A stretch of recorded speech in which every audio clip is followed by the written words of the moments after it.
Son ya las 9:20 de la mañana. Continuamos en la ampliación de noticias y bueno, hemos escuchado al ministro de Transportes, el señor Pérez Reyes, que ha revelado finalmente en el Congreso, ha franqueado ya el perjuicio provocado por este problema en el sistema eléctrico de la pista de aterrizaje del aeropuerto Jorge Chávez. 39.421 pasajeros fueron los afectados por este cortocircuito. Habrá una compensación económica, ha dicho el ministro, porque ya se activó una póliza de 500 millones de soles que tiene Corpac precisamente para atender circunstancias como esta.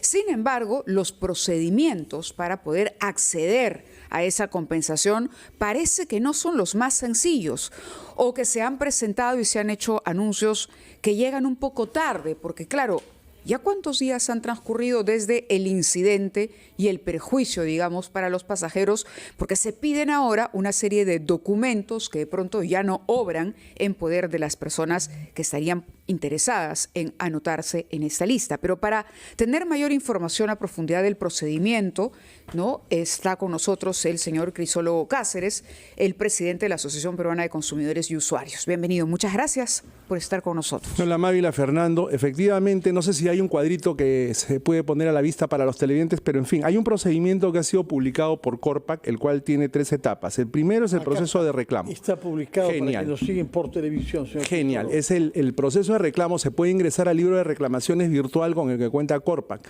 Está eso bien. Sin embargo, lo que te piden es que tú tienes que adjuntar una serie de documentos en formato PDF, como el pasaje aéreo, los gastos de hotel, gastos de alimentación, etcétera, etcétera. Muchos de los consumidores, como bien señalabas, Mávila, no tienen por qué tener en su poder o conservar toda esa documentación para poderla escanear. Muchos consumidores ya no tienen cómo acreditar eso, y entonces, ¿qué va a pasar con esos consumidores? ¿Se van a quedar fuera de este proceso? Bueno, la segunda etapa, y esto denota pues también una actitud del Estado que es realmente cuestionable, porque se traslada sobre los hombros del consumidor toda la responsabilidad de determinar la magnitud de los daños ocasionados, cuando debería ser el Estado mucho más proactivo. Por ejemplo, el Estado muy bien podría haber solicitado a las aerolíneas: oigan, aerolíneas, díganme ustedes cuántos pasajeros, cuántos vuelos que salieron de acá o las conexiones que se tenían que realizar en otros países se han visto perjudicados. Sobre esa base comenzar, pero no, pues. Eso debería estar todo dentro de una suerte de protocolo. ¿Qué te puedo decir, Mávila? Se supone que debería estar así, pero eso. Si nos atenemos al cuadro que estamos viendo en pantalla, tendría que estar previsto si llegara a pasar esto, precisamente porque hay una póliza. Claro. Al haber una póliza, como ha dicho el ministro, tiene que estar todo el trámite absolutamente preestablecido para que esa póliza se pueda activar. Bueno, ¿Qué podría haber tardado aquí la activación de la póliza? Para empezar, recordemos que el tema de la póliza que nosotros demandamos en este mismo espacio hace una semana era algo que se mantuvo en silencio hasta el domingo, en que recién nos enteramos de que había una cuantiosa póliza en relación a la cual nadie dijo nada, porque era presumible que existiera. Ahora nos enteramos de que este procedimiento que estás mencionando con toda la rigurosidad aparentemente tampoco existe, salvo que nos desmientan y nos digan que efectivamente sí existe. Lo que pasa es que no nos lo han mostrado, igual que la póliza que tardó una semana. Pero ahora, lo segundo que va a pasar, y esto es bien importante y me llama poderosamente la atención, es que ¿quién va a evaluar cuánto se le va a compensar al consumidor? Lo va a evaluar el ajustador de la compañía de seguros. Es decir, una persona que trabaja para la compañía de seguros va a determinar cuánto es y si procede la compensación al consumidor.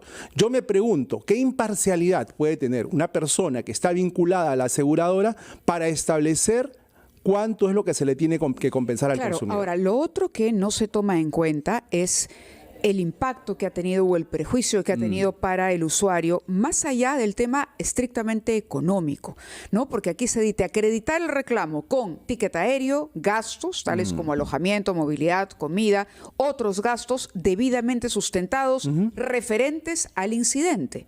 Pero ¿qué pasa, por ejemplo, si yo perdí la posibilidad, el turno para llegar, no sé, de repente a solicitar una beca, que tenía una entrevista presencial? Al funeral de un familiar, como le pasó a una operación, persona, ya no hablemos de cosas mayores, ¿no? A una operación previamente programada, a una reunión importante de trabajo, una entrevista de trabajo o lo que fuera. O finalmente hay un perjuicio en el tiempo, ¿no? En pérdida de otras conexiones, de itinerarios turísticos, por ejemplo. ¿Cómo se hace eso? ¿Cómo se puede demostrar para una revisión de documentos, ¿no?, que a mí me han afectado en esos otros aspectos. Esos otros aspectos quedan al margen de la compensación, no van a tener compensación. Esa es una pregunta. Porque esto ha sido fortuito. Esa es una pregunta absolutamente pertinente, porque nos permite hacer una disquisición que no quiero ser yo muy abogadil en este momento, pero hay que diferenciar entre compensación e indemnización. Aparentemente son dos términos que suenan igual, pero no son iguales, ¿no? En el caso de la compensación se trata de resarcir al consumidor de manera monetaria o no monetaria por algún percance que ha sufrido. Ejemplo, lo que ha pasado en este caso, ¿no? Pagarle el hotel, pagarle la alimentación, en fin, o que de repente yo le diga a Fernando, vamos al concepto de un regatonero, pero no puedo ir, pero no te preocupes, te voy a compensar invitándote al concierto de Paul McCartney. Estoy compensándolo, ¿no? Yo no he hecho nada. No, claro, exactamente, es una cosa imputable a mí. Yo te compenso porque había una relación, una palabra empeñada de que yo te iba a prestar determinado servicio, te iba a hacer determinado favor y yo soy el que está incumpliendo. Entonces yo busco la manera de compensarte. Eso es una compensación. Paul McCartney parece una buena idea. Se viene, ¿no? claro, sale ganando ahí. Recomendar eso, a meterlo entre las compensaciones. Bueno, pero claro, lo otro es la indemnización. Que tiene que ver con lo que estoy mencionando. Exactamente, tiene que ver con lo que estás mencionando. En la indemnización, allí sí tiene que haber un dinero, una suma de plata que se le tiene que pagar al consumidor afectado por lo que ha sufrido. No solo por el tema de compensarlo por el hotel, de compensarlo por los alimentos, sino porque perdió pues una oportunidad de negocios, porque a raíz de eso no se pudo operar a tiempo y perdió su turno y tiene que esperar 6 meses, que puede ser tarde. Tuvo que dormir en el piso del aeropuerto. Y que como consecuencia... En su noche de bodas. Claro. Hay el caso, de una pareja que se destacó en la prensa, que lo destacó la prensa, que pasó la noche de bodas en el aeropuerto. Claro. ¿Cómo van a hacer ese niño? Fernando. ¿Qué nombre le van a poner? Pero es que a veces, miren, les voy a poner un ejemplo. En una indemnización, las afectaciones dependen de cada individuo. En el caso de un individuo puede ser simplemente un retraso en llegar a su punto de destino o a su domicilio. Pero puede haber el caso de una persona que sufre un percance como mala praxis médica, por ejemplo, que le ocasiona a un concertista de piano, imaginemos, el accidente le cuesta una mano. Esa persona ya no va a poder volver a tocar, o a una bailarina que se le dañen los pies. Esa bailarina no va a poder volver a bailar, le han destruido su proyecto de vida. Las indemnizaciones sirven para eso. En las compensaciones las partes se pueden poner de acuerdo y pueden decir cómo compenso. En la indemnización, en cambio, tiene que ser un juez quien establezca el monto a ser indemnizado. Entonces son dos cosas distintas. En la compensación las partes pueden aceptar libremente, si aceptan la forma de extinguir la obligación, pero en el caso de una indemnización es un tercero, el juez, el que determina. Señor Cristólogo, ¿qué recomienda usted para simplificar la compensación o la indemnización? Porque la sensación que nos ha transmitido es que estamos ante una guerrilla de papeleos para recuperar un dinero que uno debe. Y gente que puede estar en países muy alejados del nuestro, con otro horario y todo. ¿Cómo es posible que el MTC no haga un esfuerzo después de la responsabilidad que tienen esto, nombrando a quien está nombrado en la Corpac, para ella establecer la lista de las personas perjudicadas y que no haya que estar probando si yo estuve ahí? Trasladándole al consumidor la responsabilidad. Sí. ¿Qué es lo que recomienda usted para salir de esta burocracia que en realidad lo que va a hacer es disuadir a mucha gente de entrar a todos estos trámites? Yo lo que recomiendo es que hagan lo que se debió haber hecho desde el primer día. Recurrir a las aerolíneas que tienen exactamente la relación de todos los pasajeros. Tienen la relación de los números de vuelo, tienen la relación de los vuelos que fueron atrasados, tienen la relación de las conexiones que se iban a hacer. Tienen todo eso para comenzar con un cálculo básico para distribuir el dinero. Segundo, aunque los consumidores no se empadronen, porque como ya han indicado ustedes mismos, no hay como las personas que viven en el extranjero, por ejemplo, saber si están o no están inmersas en este procedimiento. Bueno, entonces debería ser eso una primera cosa. La segunda cosa que tendría que hacer el Ministerio de Transportes y Corpac es, si ustedes miran el cuadro, dice que se dan plazos de 20 días, 30 días, sí, aproximadamente. Aproximadamente, es decir, bueno, pues no lo puedo hacer en 30 días, será en 60, pues no lo puedo hacer en 60 días, será en 75 días. Pero las fiestas patrias y los claro, feriados, y Navidad, Año Nuevo. Entonces, no puede decir un texto de este tipo, ya que ustedes están hablando de procedimiento, aproximadamente tiene que decir plazo máximo de 20 días calendario, plazo máximo de 30 días calendario. La segunda cosa que me preocupa muchísimo es que una de las medidas que se ha anunciado para supuestamente prevenir en el futuro este tipo de situaciones es que se va a reconfigurar el directorio de Corpac, se va a reconfigurar y se va a incorporar en el mismo a las aerolíneas, al LAP, que es la concesionaria, pero también se va a incorporar a la Indecopi y se va a incorporar a Ocitran. ¿Y por qué me preocupa?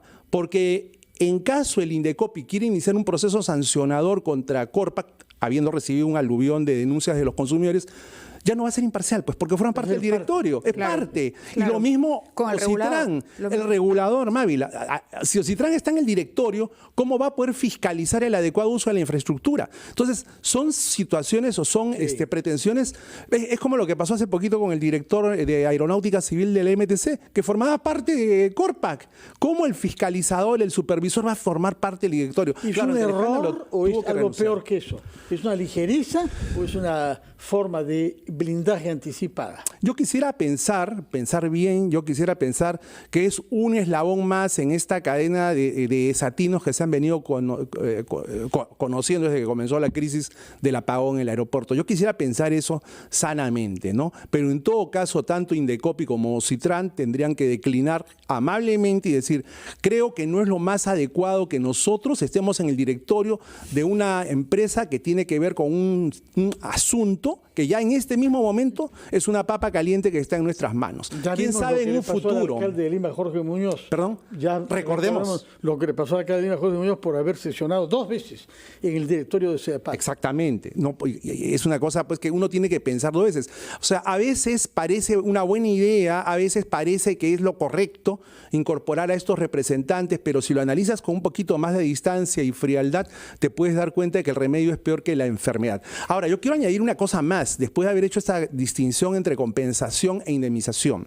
El hecho de que le compensen a un pasajero por los daños sufridos no quiere decir que renuncie a su derecho a ser indemnizado, mucho ojo. O sea, que te reembolsen lo que tú pagaste por restaurante o por hotel, no quiere decir que todos los otros aspectos de tu vida que se fueron perjudicados no los puedas reclamar en la vía judicial. ¿Y esto por qué se los digo? Porque tengan cuidado con los formatos que van a llenar. Si el formato dice, te estoy dando por indemnización, mejor no lo firmen. O si la condición es que renuncies, claro, que renuncies a presentar cualquier tipo de demanda a través de la vía judicial. Muchas gracias. Que es la letra chiquita. La letra chiquita, cuidado. La experiencia en malas circunstancias, seguramente, para saber que no hay que firmar con ligereza las cosas que pueden ser perjudiciales. Señor Crisólogo Cáceres, muchas gracias por habernos explicado las trampas que pueden haber en las medidas que se toman y la manera como se trata a las víctimas de este lamentable incidente que ha dado lugar a que el ministro cambie a todos los gerentes de Corpac, menos al presidente. Bueno, son esas cosas, misterios sin resolver, ¿no? O sea, ¿cómo puedes entender una situación como esa? Lo que estamos diciendo en este programa es básicamente mucho ojo, como dijo Mávila, con la letra chica. Con la letra chica y cuidado porque compensación e indemnización no son lo mismo y estamos empadronando en ASPEC a todos los consumidores que hayan sido afectados porque estamos evaluando con el equipo de abogados la posibilidad de iniciar una demanda para allí sí solicitar no una compensación sino una indemnización. En todo caso, se pueden dirigir, nos dice www.aspec.org.pe ASPEC, Asociación Peruana de Consumidores. Es correcto. ASPEC. Es correcto. Muy bien, señor Crisólogo Cáceres, muchas gracias por su presencia acá y por su insistencia tenaz en que no se vulneren derechos de los consumidores y los usuarios en el Perú. Muchas gracias y muy buenos días. Nos vamos a la pausa. Hacemos una pausa a las 9:34.